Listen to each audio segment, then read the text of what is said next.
Dr. Ritisha Nagar, and I hold these sessions every Wednesdays and Fridays, and these sessions are called Out of Mind Journeys of Self-Discovery. If you've joined in right now, then you're also you've probably chosen me over Ranveer Singh, who's also gone live. So thank you so much. I feel very special about that. Now, for those of you who do not know, I am an assistant professor of psychology at University of Delhi, which means that मैं कुछ 12-13 सालों से psychology पढ़ रही हूँ. And one of the biggest challenges in studying psychology has been कि ये scientific language सीखनी थी मुझे, कि scientific jargons, theories, language सीखने में बहुत अच्छा लगता है. And that's what a lot of us want to do at the end of the day. We don't just get degrees, we learn a language that after learning we tend to kind of show off. So show off kaise? Let me just tell you about that. So whenever someone asks me about, hey guys, thank you for joining in. So whenever someone asks me about my PhD research work, कि अपने PhD work के बारे में कुछ बताइए, तो I end up telling them, oh, I was examining executive functioning and theory of mind in high functioning people with autism. तो बोलने के बाद ना काफी drop dead kind of silence हो जाता है, and then people are like, oh, that's great. So many people are not able to understand that, and this is what I mean by scientific language. So इस तरीके के occasion में मुझे हमेशा ऐसा लगता है, वो आनंद मूवी में जैसे डॉक्टर भास्कर नहीं बोलते कि लिम्फोसार्कोमा ऑफ द इंटेस्टाइन, तो मतलब बोला तो गया है कुछ, लेकिन लोगों को समझ में नहीं आता है कि क्या बोला गया, बट एवरीवन प्रिटेंड्स अच्छा कुछ इंपॉर्टेंट बात बोली गई है शायद. सो what I want to say actually is that one of the problems in our field is that while scientific language, so I assume a lot of people who are tuning in are psychology people, students, or psychologists in general. So one of the problems that our field kind of faces is कि हम लोग we tend to communicate a lot in jargons, which is also necessary sometimes, of course, but it also ends up alienating many of our many people around us. What do I mean by that? हम लोगों में एक थोड़ा सा I would say pride है, गुरूर है, क्योंकि हम लोग objective labels के साथ आते हैं अपना, कि अरे ये तो borderline, ये तो depression, ये तो bipolar है. And many of us have kind of marginalized the subjective experiences of people. By that I mean that lived reality, lived experiences of people have been kind of sidelined in our field, and that is something that I kind of feel strongly against, and that has been one of the major reasons why I started this session. कि मैं आपको बताऊं कि let's say we've done a session of bipolar disorder. Bipolar disorder क्या होता है, उससे better मुझे शायद ये लगता है कि someone who has gone through a condition, I think the narrative belongs to them. I strongly feel that this narrative is there to own, and not for psychologists to explain what feelings, what being depressed is, what feeling suicidal is about. So I don't know how many of you know this, but in Oxford University there's a wonderful young girl on autism spectrum, and she's doing her research on women with autism spectrum disorder. So आज की date में the kind of dichotomy and the power difference that existed between doctors and patients वो खत्म होता जा रहा है, and professionals and patients में ज़्यादा फर्क नहीं रह गया, नहीं रहना चाहिए. So what I mean is that people who we call in quotes patients, first of all the terminology again reeks of a power difference कि ये patient है और ये doctor है. So these people have come to our field. These people they are now researchers, they are now professors, they are now psychologists in our field, who themselves have been diagnosed with certain conditions and have gone through it, and they bring into the field very different experience, very different kind of empathy that someone who hasn't gone through it may not be able to actually express. So I have invited someone like that, someone who has the same story as that. So this is Sanjoni. So Sanjoni Sethi has been my very favorite student. So she was in, when I joined Kamala Nehru College, I think she was in one of the first batches that I taught. After which she went to Christ University to do her MSc in clinical psychology. Uske baad she came back to Delhi and then she's worked as a counselor. And currently she's pursuing MPhil in clinical psychology. And what I remember about Sanjoni is that as a student she's been extremely hardworking, extremely bright, and she's been a pleasure to teach. She's also a trained Kathak dancer, she's an animal lover, and also she does a lot of social work, especially she's very concerned about the education of underprivileged children with special focus on women. So I think I must mention this, that Sanjoni was working with an NGO in Delhi. So when she left Delhi to pursue her studies in Bangalore, she started a Bangalore chapter of that NGO that she was working for. And of course, also just to add, Sanjoni is also diagnosed with borderline personality disorder, which is what we will be discussing today. And I'll be adding Sanjoni. Yes. Just bringing Sanjoni with us to converse. If you have any questions in between or any comments, you can share. Hi, Sanjoni. Hi. Thank you so much for joining. How are you? I'm good. Thank you so much for giving me the opportunity to actually come on your live session and share about my experience. No, the pleasure is all ours. Thank you so much for doing this for us and the viewers who have now tuned in. So let's quickly start, Sanjoni, if that's okay. Yes. So my first question is, Sanjoni, that when you talk about personality disorders, many people understand what personality means. But ये personality disorder क्या होता है? मतलब अगर कोई मुझे पसंद, किसी की personality मुझे पसंद नहीं आई या कोई मुझे बहुत annoy करता है या irritate करता है, तो does that mean that their personality has a disorder? What is a personality disorder? So to begin with, it's not like if you don't like anybody, it's not based on liking and disliking that you diagnose somebody with a personality disorder. To go from the manuals that we have and in general understanding, agar somebody has depression or somebody has bipolar affective disorder, you do understand that they come to their normal functioning as to when they were actually suffering through the illness or the episode. There are times that their occupational and social and personal functioning is impaired, but then they do come up to a level where they start normally functioning. Now, when we talk about somebody, let's say with personality disorders, when we talk about personality, we talk about, जैसे हिंदी में कहते हैं, इसका तो basic nature ही खराब है, तो वो इंसान का core ही ऐसा है. The formation, the core of oneself is only actually not functioning in the right optimal level all the time. So that's where the difference is. So personality disorders, you actually start seeing their signs and symptoms much earlier, like in the teenage or during the adolescent times. So right. That is something. So I think that's very interesting to learn for people also out there, that it's not something that comes and goes. So you have an episode of depression, or you have, let's say, you have had eating disorder, but now you don't. But personality disorder has to do with your basic features of your personality that may be extremely disabling, for you. Now, talking about what this talk is about, bringing it to that, borderline personality disorder. Now, borderline comes from, so borderline, the term when it was used, it meant on the border of neurosis and psychosis. Of course, we no longer use the terminology of neurosis anymore, or even psychosis in that particular, as mental disorders.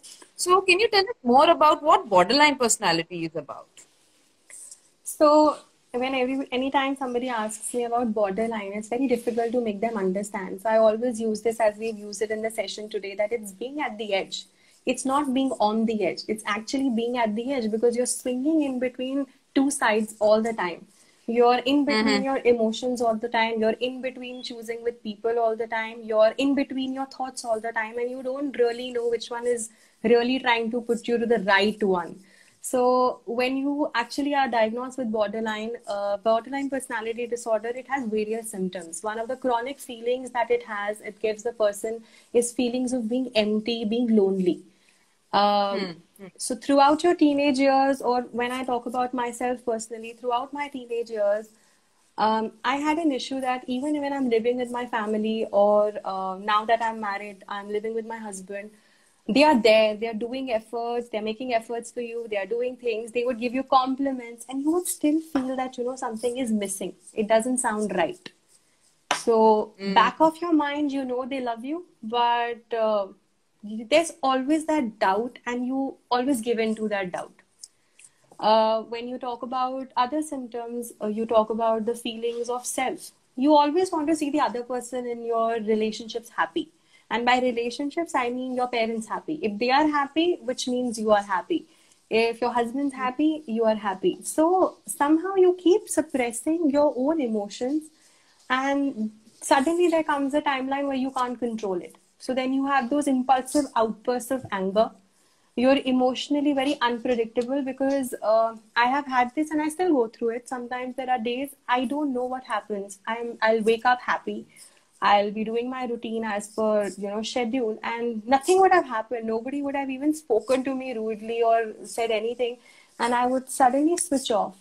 It seems like something in your body just switches off. It's like a button and it goes off. You have no reason, you have no trigger, nothing. There's nothing that has happened. So with borderline, it is always that uncertainty or swinging in between. Okay. Yep. Okay. So that is there. So there is, yeah, go on. Sorry. Another thing that I wanted to highlight is in borderline, usually what happens is your gray areas in life are not understood very well. You often think, as I said, in a very polarized way. So if somebody says they love you, that means for them, love is very abstract and it's very absolute. There's nothing relative.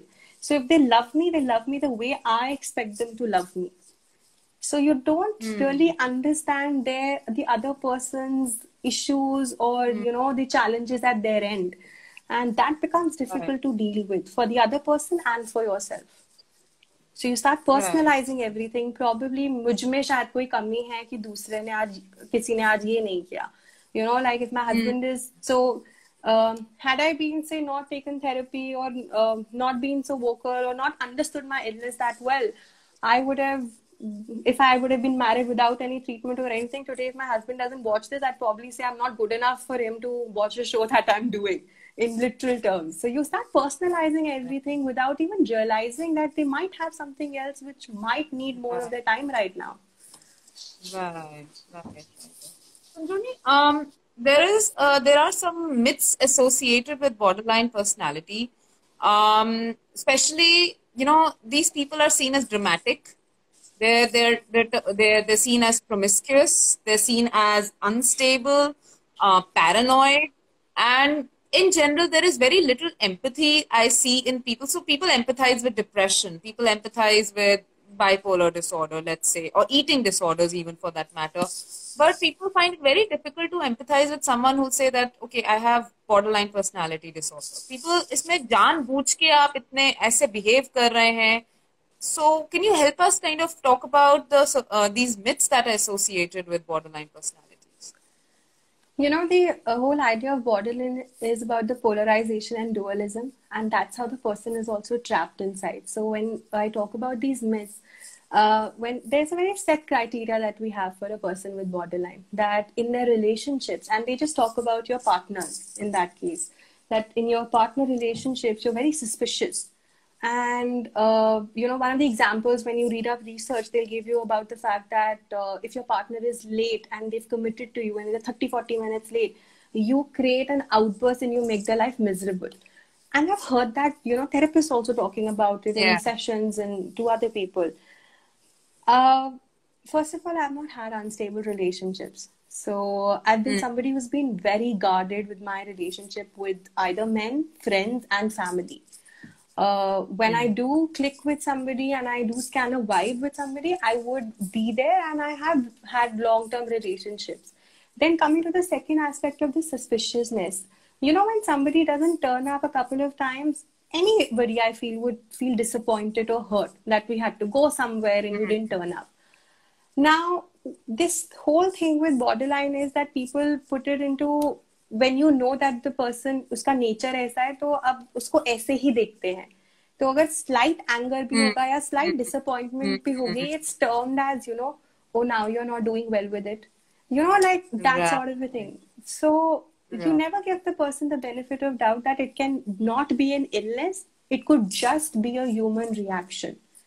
Coming to, this suspiciousness and mistrust. Now, I'll again talk about this where, in time, relationships have changed a lot from the way I was like brought up, and now social media relationships and meeting strangers and casual Right. relationships that are all around.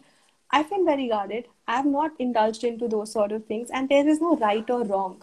But then when you categorize someone and label someone as borderline, that they're promiscuous or their instability is there, I can not say it for myself, but I've met enough people, patients, and clients where I know they come and tell us that, the anxiety inside is so much because we don't have that support, that continuous thought in the mind that I am alone, nobody's going to be there for me, everybody is going to leave me, and that goes on since you wake up till you sleep.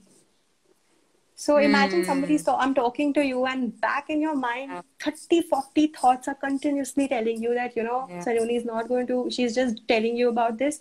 Where do you focus? Where do you listen? What do you listen to? So I think those are Right. certain things people miss out as myths and see them as dramatizing. Actually, they're not dramatizing. They try to taking control of the situation because inside the anxiety is very high. So it's like an Right. overlap when somebody with another disorder of anxiety feels. When they are worried all the time, you try to understand and you try to empathize with them. It's a Yeah. similar Yeah. situation with a person with borderline. Just the difference is that the intensity and severity of their emotions is much more higher. And I'd Right. like to really highlight one thing here. Since I'm in the field, I hear a lot of therapists talk about the fact, oh, BPD ka banda hai, very difficult to deal with. And Yeah. Yeah. in years now, for the Right. first time, I think recently I came across someone who said, working with a client with BPD is difficult, but if you understand them, you'll see how broken they are. Nothing has Yeah. happened and still how broken they are, and that's not the way of living. So for the first time, I Right. heard someone say good about BPD, and I said, okay, so they're not that difficult. Probably we need to just understand a little more. Right. Right. I remember I've had some similar views, I must say that.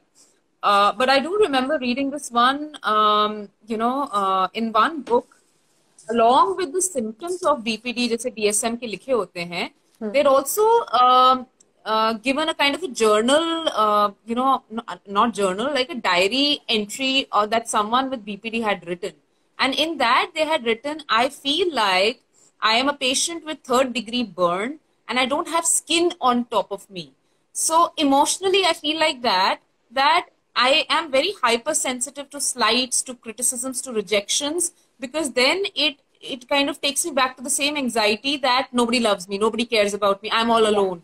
And yeah, and that was the moment I realized that created a lot of empathy in me, because this metaphor of third degree burns kind of was so intense in my and so apt in my mind that it really helped me understand that these are not problematic people who are trying to make other irritating other people or making the lives of other. These are again people who can't help it, because like you mentioned, they are broken from inside. So another thing I want to ask over here is that many people maybe wanting to, they confuse the term borderline and bipolar, yeah. because bipolar भी use किया जाता है बहुत casually, mood swings होते हैं तो ये तो बाइपोलर है, and mood swings, bipolar, borderline are kind of terms that are used interchangeably.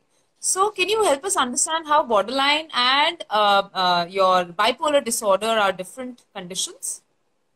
So some psychiatrists actually put it as a continuum, that it's a spectrum, that borderline and bipolar come in a spectrum disorder, while they're still working on it.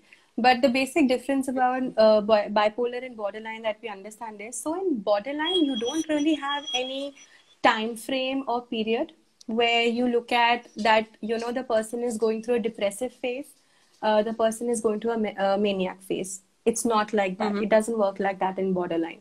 Bipolar has it pretty much specified because you will also see the person functioning normally after a manic episode or a manic episode that they have, Right. and they might have a period where they're functioning fine, their social interaction is okay, their emotional outburst is not as much, and there's no depressive episode in terms, like a specific one. While when we talk about borderline, you won't see certain elements that are there, like self-esteem. So when we talk about grandiosity in bipolar, that's not something you will often see in people with borderline, because they always Mm-hmm. personalize everything, and majority of that is negative. They start questioning every movement another person makes as to their own. What did I do wrong? So I've never really heard someone with borderline or myself say that, I know it all and yet nobody loves me. I've never had that. I even if I know that, I am despite the illness, I'm studying, or I've completed a degree in dance and I'm doing this and doing that, I would still want to keep a ground empty for myself to believe that I'm probably not good enough, and that doesn't go.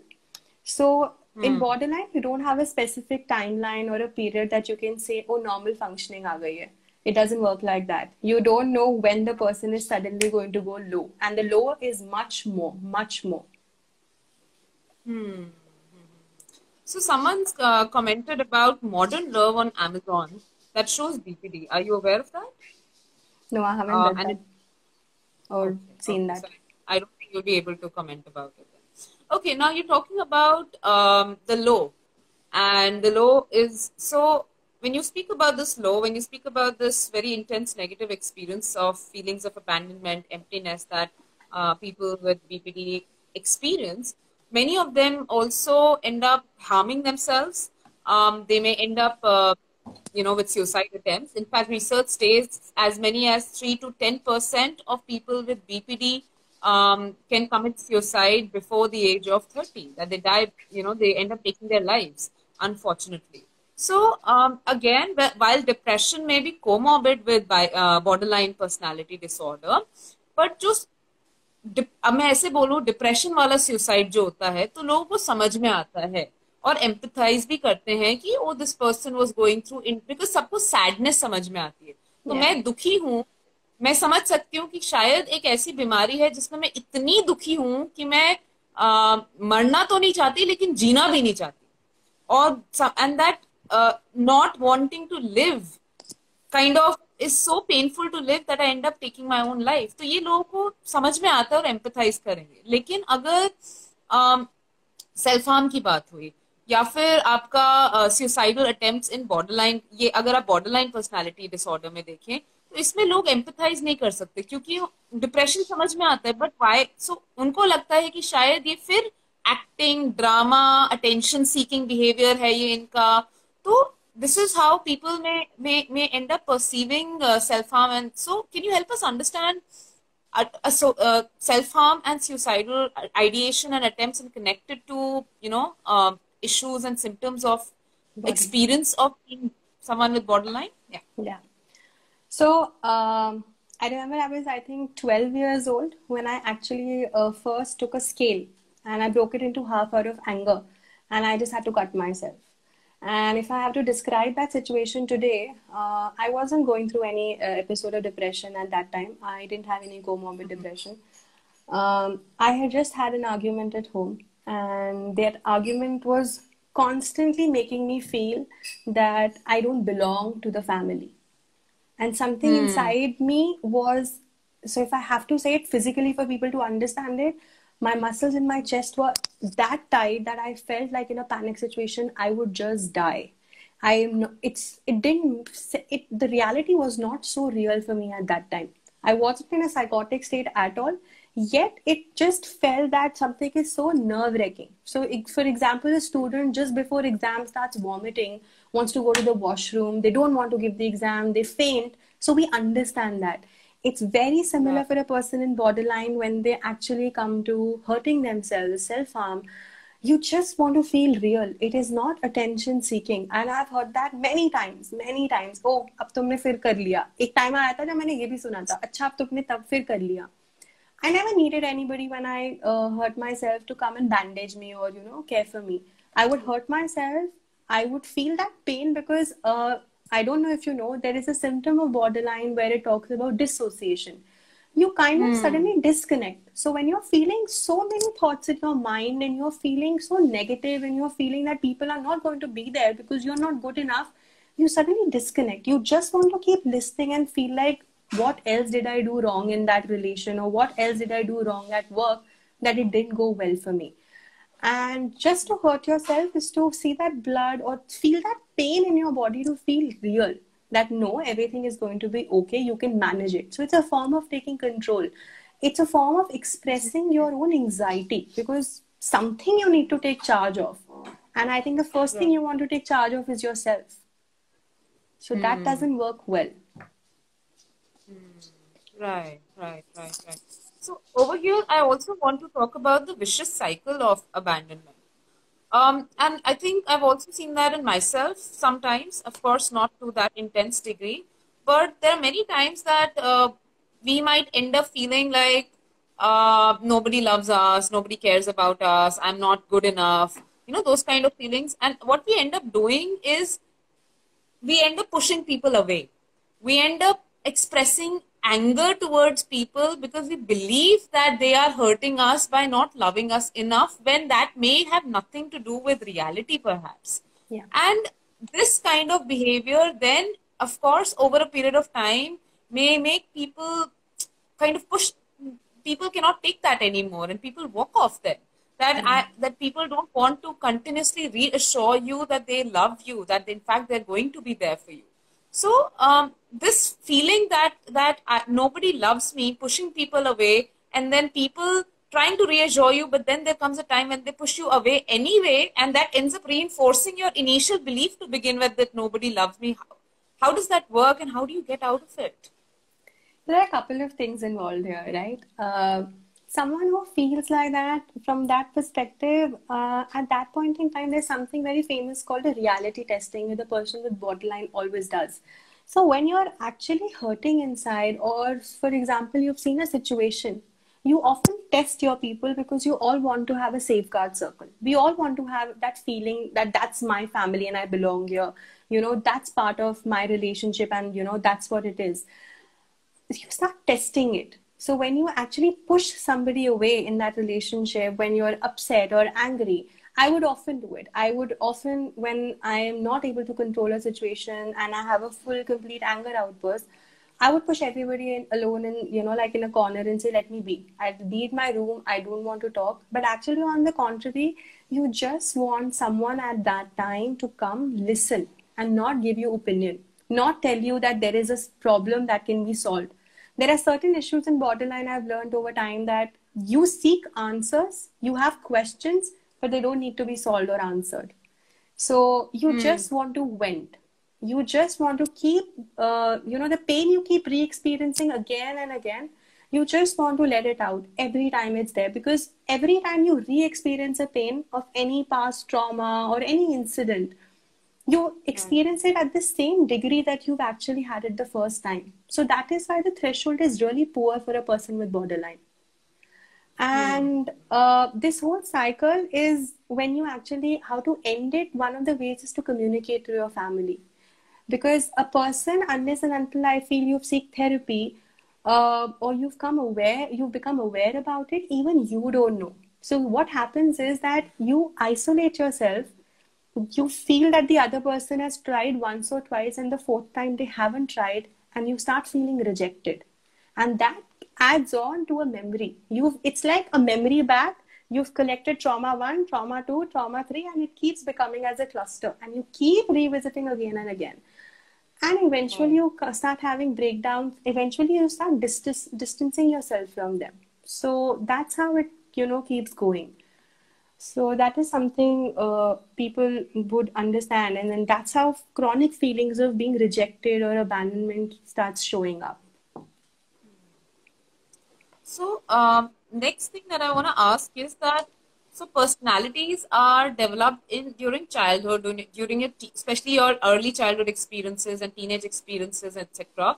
Early childhood, childhood and teenage, all of these experiences. So we don't say personality has developed before 18 years of age, right? So,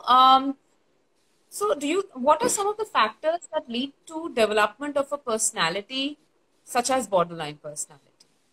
So, So when we talk about personality, I think first it's very important for everyone to understand that everybody, each one of you, you, me, and anybody who's listening, we all have certain tendencies. So that's how when we actually say or we listen to somebody and say, "अरे यार, अगर मेरे साथ कोई ये करेगा तो मैं भी ऐसे ही करूँगा." तो अब let go, move on. Very commonly you heard these things, let go and move on. You have to mm, realize that there are certain tendencies which are in a very severe form, in a very high intensity, and they are very consistent in people, and that's how you come to a disorder. So a person mm, like at an early age, adolescent or somebody else at that age, when they have these tendencies, it becomes like a cluster, and it's being reinforced again and again. तो अगर पहली बारी किसी ने self harm करा, आपने reject कर दिया या आपने नहीं पूछा, तो that is the only way of coping that person has learned, right? mm, The other thing, coming to your question about what could be probable potential factors that one develops borderline personality, something that the books say and something I would share personally is one of the very crucial factors that you've been through trauma. And our childhood trauma can be of any form. It could be verbal abuse, emotional abuse, sexual abuse, or physical abuse. Very early, at the age of 7, I went through sexual molestation and inappropriate touch by somebody from family. It continued for a very long time in my life. So it was ongoing while the time I was actually moving towards those tendencies becoming stronger and stronger in my life. I saw some form of emotional neglect. And when I say neglect, it is basically, again, those factors when you as a person are not able to communicate and parents or family are not able to understand. So I saw a very emotionally dysregulated pattern in my own family as well. So I saw my own parents when I would see if something is not going right. I've often seen my father isolates himself and he doesn't talk. So his coping mechanism is silence and avoidance of the other person. So that's what I learned. That's what I learned. If I'm angry and to show my anger, I ignore people. And when they don't turn back, then I feel rejected. So that didn't work well for me. But those are some of the copings you've learned. My mom is very strong as a person, and I think she's the first person who accepted my illness. But I often tell her, why are you so submissive? And I don't realize that she comes from her own baggage, her own burden, and that's how we are made. So your family yeah. dynamics are very important as an environmental stressor when you talk about someone with borderline. Different messages in the family, while your father says, that you have to do A and your mother rejects it, is very confusing. You don't know which is the right one to do. Another key Mm, thing is that you try to start enmeshing yourself. Your self concept is not independently built in borderline. As I said mm-hmm. earlier, if your parents are happy, you're happy. So it almost becomes like, क्या पता अगर मैं पढ़ाई में अच्छी हो गई, तो, they will always talk about me and praise me and love me. So that form of love is always kind of evaluated. एक वो absolute unconditional love. And I think, as you said in my intro, that's one of the reasons I've always loved dogs. Wherever you go, you get unconditionally loved by them. So coming Yeah. back, so those are certain causes that one has to look out for in borderline. Someone had asked, Akriti had asked about genetics. Do genetics or genes kind of tend to play a role in borderline? Yes. So there are a couple of things that are there. If your parents and parents have any mood disorders, including depression or bipolar affective disorder, the chances of borderline again become higher and vulnerability is higher because again your emotional dysregulation takes place in mood disorders as well. The other thing is also, it is often seen in childhood when you've gone through any trauma. They talk about studies where your amygdala, which is basically your area in the brain, all those who are not from the psychology background, it basically is a control center of your emotions in the brain. And that area is Right. seen to be smaller. And people with borderline, there's a tendency of going back to your memory functions. So you keep re-experiencing those memories that have gone. So I'll give you an example. If I've had an argument where I feel rejected by someone, or if I've felt an argument where I feel that, I'm threatened and I resort to a measure of coping by self-harming, that's only because I'm trying to find safety. I don't feel safe in my own skin. And I go back to re-experiencing any form of assault, sexually and physically, that I've been through. And that keeps coming back to me. That probably, that's how it is. It's going to happen again. And I can't take charge of it. So that's how some cycles move on. Right. So my next question is, you mentioned in your talk how even some therapists tend to say that arey borderline बहुत challenging, बहुत difficult case hai. So I remember in my own when I was in third year, our teacher who was teaching us abnormal clinical psychology, she said that something that stuck by me for a very long time, that देखो बाकी सारे जो disorders हैं वो personality का part है, चाहे वो autism ho, chahe wo, not autism would not be the best example, but let's say chahe wo depression ho, chahe wo eating disorder, chahe wo bipolar disorder ho, they're all anxiety disorder, they're all parts of your personality. But agar aapki personality mein hi problem ho, ya aapne, the word that you used perhaps is illness ho, so if your personality has a disorder, has an illness, then that is all the more difficult to treat. Because imagine, it's so difficult to change an aspect of your person. अगर मेरे को अपना nail biting का habit खत्म करना पड़े आज की डेट में तो बहुत मुश्किल बात है, लेकिन अपनी पूरी personality पे self work करना is extremely difficult, and that's why we say prognosis poor prognosis, BPD very poor prognosis. So what do you have to say about treatment for borderline personality? So prognosis, I believe, would be, I would be in the middle here. I every year see myself deteriorating in one of the aspects. I find out कि आज ये कमी हो गई है, अब इस साल इस पे काम करना है. But I've always felt while growing up that I knew it, there's something wrong with me, but I just didn't know what it is. And going to therapy was very challenging. I couldn't get through a lot of therapists because I was looking at that safety net in the therapy zone. So for treatment purpose, your role of your therapist is very, very important and crucial here. Very important. I couldn't get through a lot of therapists because I saw they were ready to label me very early. They were ready to tell my parents or my mom that ये आपको करना है, ये दवाई लेनी है, ये therapy का time होगा. And something didn't work for me well. I've been in therapy for about 4 to 5 years now. I've changed about 2 to 3 therapists and I've been stable with them. So I've taken different forms of therapy. And for all of those people who think कि therapy पे जाना है, तुझे कोई problem नहीं है, आज भी मैं सुनती हूँ, ये तो तुम्हारा nature है, control कर लो. But I want to tell you that therapy it takes a lot of motivation to go for a therapy session. It's not easy to go and sit and talk there and talk about those experiences and witness them and re-experience them again and again. While we talk about treatment, the art of a therapist to make you also understand that it's not just the world which is going wrong or the world has dualism. It is even you who is critically evaluating things and there is something wrong in your own perception. So to accept कि मुझ में कमी है and I'm okay to change that is a lot of effort. So coming to your question, in terms of changing your personality as a core, it is very difficult. It almost took me one aspect, like just to understand that illness है क्या, ये emptiness क्यों feel होती है, या ये मुझे abandonment क्यों feel होता है, जबकि ऐसा है भी नहीं. It took me about 2.5 years to come to that. So, and there are various forms of therapy in borderline you have to take. So it's not just DBT and you're done with it. So you work on each issue and you talk about it and you talk about it and you try to regulate your behavior. You write journals, you write gratitude diaries you trick your brain, right? That the people you're talking and your mind is saying are going to cheat on you are not going to cheat on you.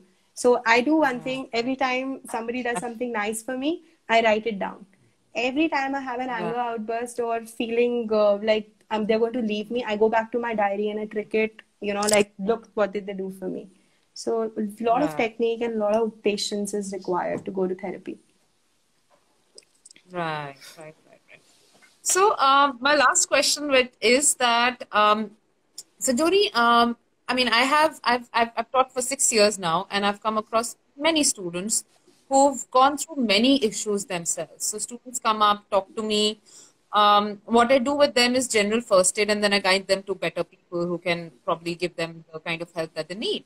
So, I've had people who've come up and talked about sexual abuse, and especially young girls. And you can't imagine, I'm sure you can, but people can't imagine. By you, I meant general, Yeah. people can't imagine how common sexual abuse with men, boys, and girls is. And then, of course, there are so many kids who come to psychology probably to understand themselves better, and especially they've gone through many difficult experiences themselves, many challenges themselves. So, यहाँ पे मेरा ये question है कि there is an assumption over here कि psychologist है तो एकदम सॉर्टेड पर्सन है. इस आप बीमार कैसे हो सकते हैं, आपको कोई मेंटल इलनेस कैसे हो सकता है. इट्स लाइक सेइंग कि डॉक्टर है तो वो उसको बुखार कैसे हो सकता है. It's as silly. Of course I understand it's as silly, but many people have this assumption.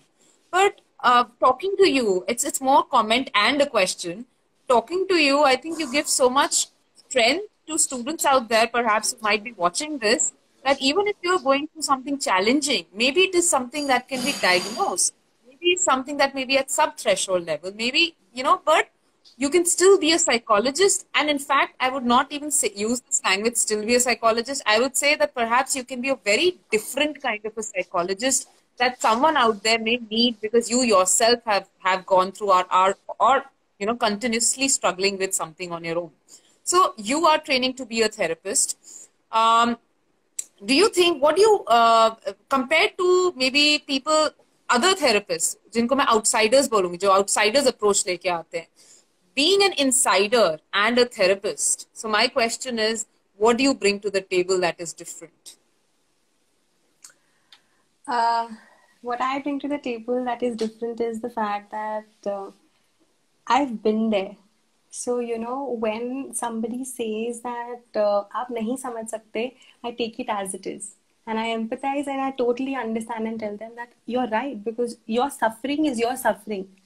You can be a part of somebody's story, but you can't be a part of somebody's suffering in any way, shape, form you like. So the minute I tell them that and I validated their pain, they know that there's somebody who will just listen if we just come for therapy and we talk about it. I had an inhibition initially that I can only work with my age group. And every time I have these thoughts, I know I have to read more, I have to be more ethical, I have to understand them more. So all the more effort that you make. I'll tell you another thing that you bring to the table when you've been a client, I would say, and then you come to the other side. You don't only empathize more with them, you also make 200% more effort. You want to revisit your books, you want to revisit the diagnostic criteria, you want to revisit every term, every choice of word they have, used. Every word that they have said, you go back to it and you realize what it actually means for them. So keep questioning it again and again and again. So, and I never talk about my patients. So that is something I do because I feel that changes your perspective from another angle. So supervision is very different from discussing your patients in general with other friends or colleagues or from the field. So that is something I learned. Right. From your own experience, that is. Yeah. Right. So we have a question from Niharika, who's asking, how is BPT different in men as compared to women? So the symptoms vary in terms of, I feel a lot of cultural aspect is there, the social aspect is there. I've seen a couple of men with BPD and severe borderline symptoms. And something I saw is they never resort to measures of self-harm and suicide. So they never saw that as a coping mechanism. Instead, I found, as we talk about impulsivity and borderline personality, they didn't have anger outbursts as well. Their anger outbursts were again very isolated form of anger. So if they would throw things around or They would not talk to anybody. It is very self-oriented, but not self-harm in terms of inflicting pain to themselves. The pain would actually be towards other people, not to harm them, but just to make sure that they understand that they are hurt. So if you talk about a husband-wife relationship and the husband is going through symptoms of borderline, I've often seen them criticizing their wife and ensuring that they realize that they've hurt them. But they will not physically hurt them. They'll tell them verbally how hurt they are. They won't self-harm. They won't. So something very common I've seen is this isolation. Wandering away for a couple of days, not informing the family, switching off your phones, and then suddenly coming back and saying, I needed time for myself. So you worry the other person to a state that they bother. So one of the very core characteristics is that. The other one is substance use and misuse, which as a borderline for so many years, I haven't ever done. I don't drink, I don't smoke. I have tried, experienced it, but I've never really misused it or used it in any way, shape, form as a coping. I've seen it quite commonly adopted by men.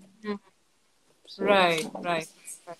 So Ashima's asked us, is positive self-talk something that BPD people may benefit from? So some crucial elements about BPD that when you talk to a person during an outburst, and when I mean outburst is if they're feeling lonely and they start weeping, they are indulging into self-harm or anything like that, that they're having a trigger episode which is very visible and, which a normal person would call as dramatization. During that time, they don't want to listen. They want to vent. So the best thing a person can do is sit and listen to them.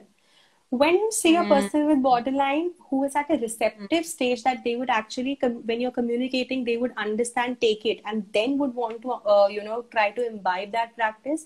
At that time, positive self-talk is probably a good idea. Okay. So this one question that we kind of missed out in between, baby-faced Yeti, which is my ex-student again, Garima.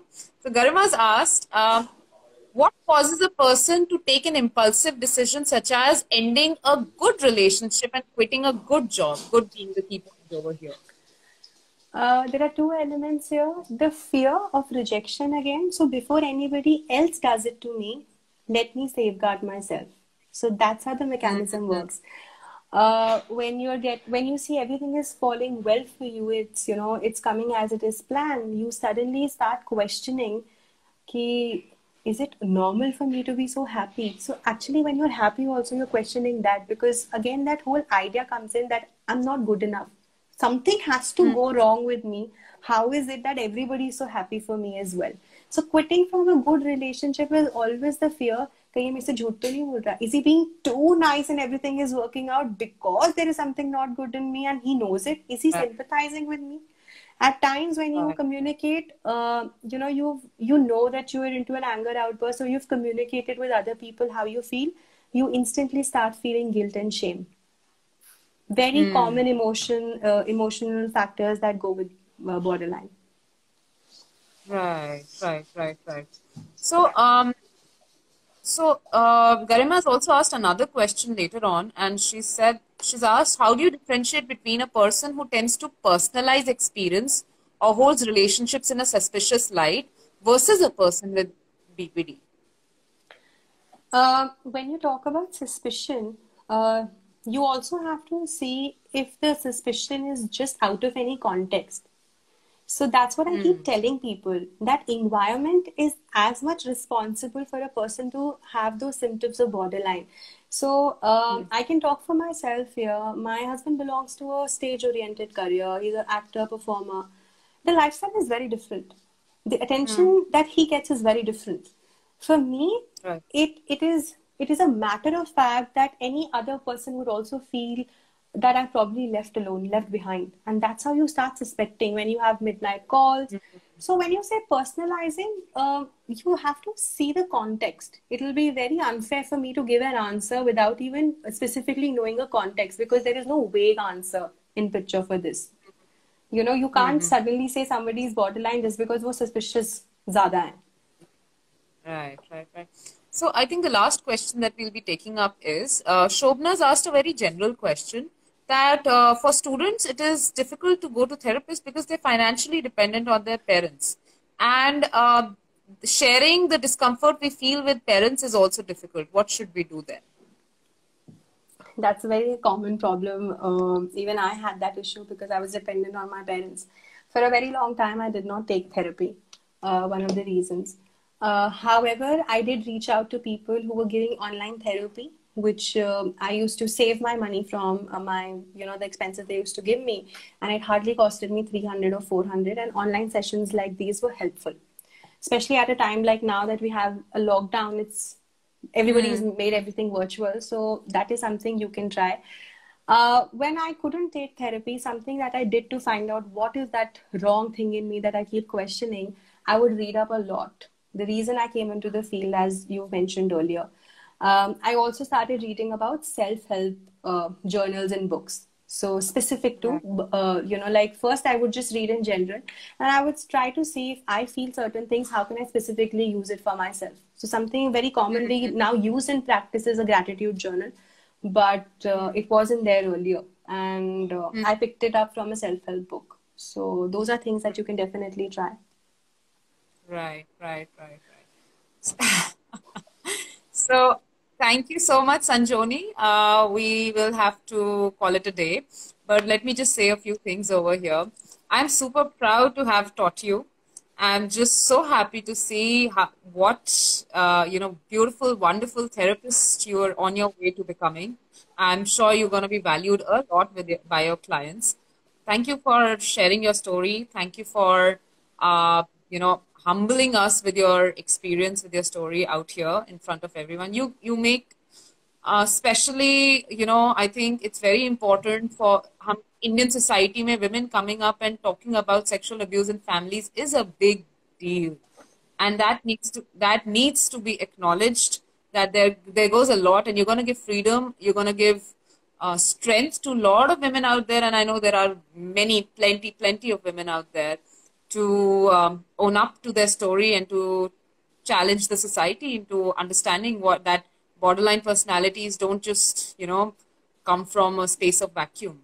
There's something I Thank you. just want to say that to everybody, whether you are facing a mental illness or not, जो दिखता नहीं है इसका ये मतलब नहीं है कि वो एग्जिस्ट नहीं करता. मैंने बड़ी मुश्किल से सीखा है despite having an illness. So when you don't have an illness, you don't need to normalize a culture like rape. You don't need to normalize certain things like wishing well for people. If you see somebody saying, I'm not feeling good today, please get up and ask them what we can do rather than telling them to move on.